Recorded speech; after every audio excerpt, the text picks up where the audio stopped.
Hello po sa ating lahat, kumusta? I hope nasa mabuti po kayong kalagayan. So marami pong salamat sa mga nag-subscribe na mga fans po ni Carla, mga supporters, mga nagmamahal, mga good Samaritan. So kita naman po natin dito po ay masaya si Carla, napaka-blooming niya. Oh my God, napakaganda niya, napaka-flawless niya. Especially itong si Jomar. So, hindi nga ba napansin ng mga viewers, supporters yung ginawa ni Jomar para kay Carla? So, totoo nga ba yun? So, yun po yung pag-uusapan po natin. Bago po ako magsimula, syempre, marami pong salamat kay Kalinga Prab, Kuya Val at ang buong team na walang sawang suporta sa mga beneficiary po nila. Kita po natin yung pagmamahal po nila, efforts po nila, especially si Jomar, napakalaking bagay niya po para kay Carla. Kasi natutuwa po ako habang pinapanood ko po itong videong ito. Kasi nga grabe po yung encouragement ni Jomar, para kay Carla. Huwag kang kabahan, ha?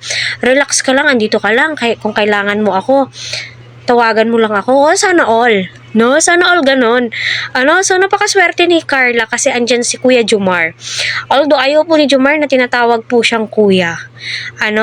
Kasi yun na nga, palaging sinasabi ng mga ilang reactors na age doesn't matter kung nagkakaintindihan po sila. Pero alam naman po natin, palaging pinaalalahanan po ni Jomar na mag-aral lang mabuti, andyan lamang siya para kay Carla once na kailangan po siya. So, panoorin muna natin. Dito pagupit, hindi ko nagawa Pero siguro, papagupit ako next week na lang sa dibo mo. Para naman, may bago sa makikita ng Pero yun, nakaban ako. Hindi na lang natin yun, ha? Carla, di ka na? Ikaw na daw. Good luck, good luck. Kaya mo yan.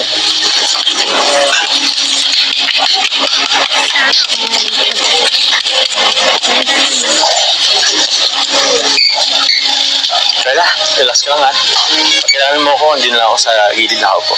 Okay?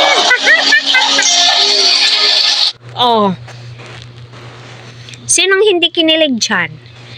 Carla, relax ka lang, ha? Kung kailangan mo ako, andito lang ako sa likuran.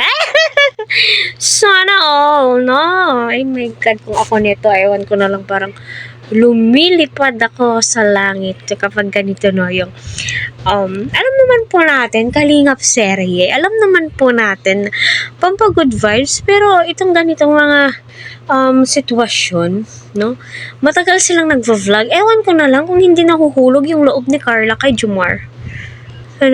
Kasi halata kinikilig si Carla. My God, sino ba naman ang hindi kikiligin? Yung akala mo ang katandem mo, yung akala mo ang kuya mo, my God. Grabe pala yung efforts. Grabe pala yung mag-heart-heart imong mata. Mag-heart-heart imong mata habang nanonood ka talaga nito. Ewan ko na lang talaga, Kaya grabe yung hatak ng views, yung pre-debut ni Carla nahulog ng prenup. 450,000 mahigit.